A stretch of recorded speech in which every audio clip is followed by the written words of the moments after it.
saudando a libertação dos dois primeiros reféns na guerra Israel contra a faixa de Gaza, eu peço permissão para mudar de tema e ir diretamente para essa eleição da Argentina no próximo domingo. Olha aqui o perigo. Estão dizendo que esse Milei, o Javier Milei, poderá ganhar em primeiro turno. Ora, se isso acontecer, não vai ser nenhuma tragédia. Vai ser um susto ali, né, para a sociedade argentina, principalmente para a elite que está apoiando este candidato. Mas ele logo poderá ser derrubado, não por um golpe de Estado, mas pelo aluvião dos acontecimentos, como aconteceu em 2001, quando um presidente que não era louco, mas era muito timorado, não é? Ele acabou fugindo de helicóptero da Casa Rosada.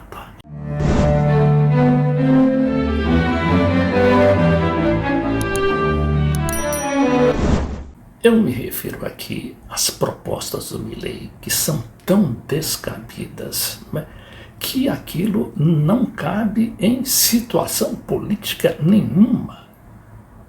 Inclusive, não é, nessa situação ali da Argentina, que todo mundo diz ser caótica, mas não é tão caótica assim não. 140% de inflação. Mas aí eu vejo, não é, o índice de desemprego da Argentina está menor do que no Brasil, 6,2%. E agora por quê? Porque o governo kirchnerista ou peronista, não é?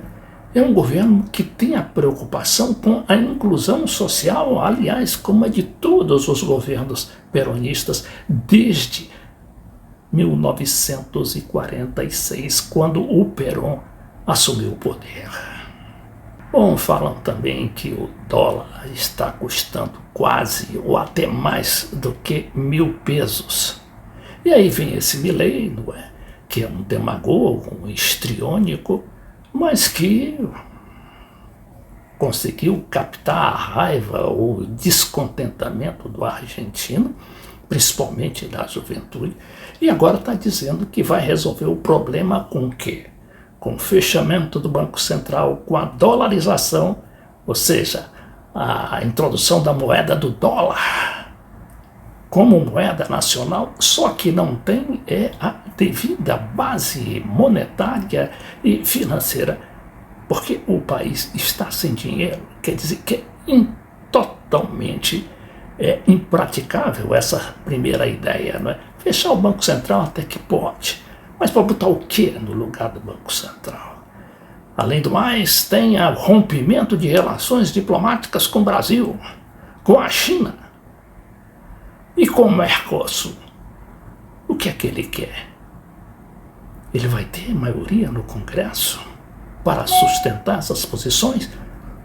Ou melhor ainda, ele vai ter apoio popular, base popular para sustentar essas sandices? Agora, eu queria também relembrar alguns fatos relevantes da história moderna da Argentina. Se fala muito que a Argentina piorou por causa da introdução do peronismo, né, da política de Perón, ali em 1946, logo depois da Segunda Guerra Mundial. Como dizia que antes, a Argentina era um mar de rosas, era um país que vivia, né, um esplendor, uma época de esplendor. E a gente vai examinar a situação da Argentina naquela época. Direitos sociais, um trabalhador sem carga horária definida, chegando a trabalhar até 15 horas ou 16 horas por dia, sem férias, sem nada. Então era uma população, e era a grande maioria da população, que vivia nessa condição. E o que é que houve? O que é que o Perón fez? Foi justamente dar, né, direito a esses trabalhadores, inclusive aposentadoria, não só aos funcionários públicos, mas também aos trabalhadores, sim, os trabalhadores privados. Depois chega aí também, houve esses governos de direita todo, que foram inclusive aqueles que tentaram revogar essas políticas de inclusão social. O último deles foi o Macri, o Maurício Macri, nesse intervalo aí de apenas 4 anos, de 2015 a 2019. O Macri adotou uma política draconiana de ajuste fiscal, né, principalmente. E logo no início de seu governo, ele aplicou aumentos nas contas de luz do transporte que chegaram até 700%. O trabalhador poderia viver naquela situação. Não, ele teve de revogar, teve de voltar atrás em muitas dessas posições. Outra coisa que se fala também é no kirchnerismo, né? Dizem que o kirchnerismo é o culpado, né, pelo atraso da Argentina. Outra grande mentira foi o kirchnerismo, exatamente, que tirou a Argentina do buraco, logo depois que o Fernando de la Rúa, aquele presidente timorado, né, que era um homem de direita, mas se classificava como um democrata, mas que colocou lá de volta o Domingos Cavallo com aquele seu plano, né, maluco, né, da época do Menem, que era a paridade do peso com o dólar. Aquilo ali era insustentável e acabou ruindo, não é? Bom, então o que fez o Kirchner? Primeiro o Nestor e depois sua esposa, Cristina Kirchner, eles se revezaram ali no poder durante 12 anos. O que ele fez? Kirchner e depois a Cristina. Eles levantaram justamente a Argentina daquela situação que deixou o de la Rúa, o Fernando de la Rúa, e restabeleceu também o salário digno. Não é? Nunca o argentino teve salários tão dignos quanto nos períodos Kirchner. E ela criou mais de 20 universidades federais.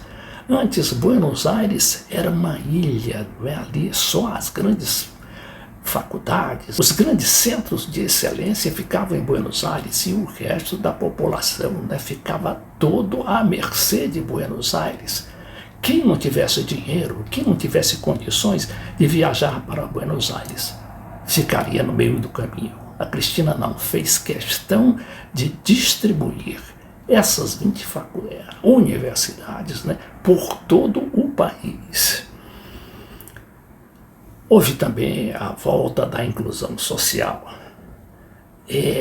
A política, né, de defesa de soberania nacional, com a recompra da YPF, que é a Petrobras deles, que eles tinham vendido, estava sendo ali despedaçada, não é, por várias empresas multinacionais, o mesmo ocorrendo com a Aerolíneas Argentina e outras grandes empresas estatais, que a Cristina teve de reestatizar. Bom, e aí finalmente a gente tem um governo atual, que é um governo que a gente não pode dizer que é um governo eficiente, mas é um governo que pelo menos preservou essa situação, não é, de inclusão social, a ponto de o desemprego estar hoje em torno de 6,2%. Agora, não pôde fazer mais nada, por quê? Porque justamente o Macri, que era esse chamado governo moderno, né, que a mídia diz aí que é um grande governo da austeridade, o que o Macri fez? Pegou um empréstimo de 50 bilhões de dólares do FMI, e esse dinheiro, em grande parte, foi para os amigos e para pagar a dívida da Argentina. E o empréstimo sumiu, ninguém soube, ninguém até hoje sabe o destino exato desse dinheiro, claro que foi para os amigões do Maurício Macri, que não é à toa, não é que pertence à maior família, a família mais rica da Argentina. Bom, e aí o governo, não é, que sucedeu o de Macri, que foi o de Alberto Fernandes, que tem a Cristina Kirchner como vice, foi obrigada a pagar, a começar a pagar esse dinheiro, esse empréstimo. Pediu emprestado, tem que pagar.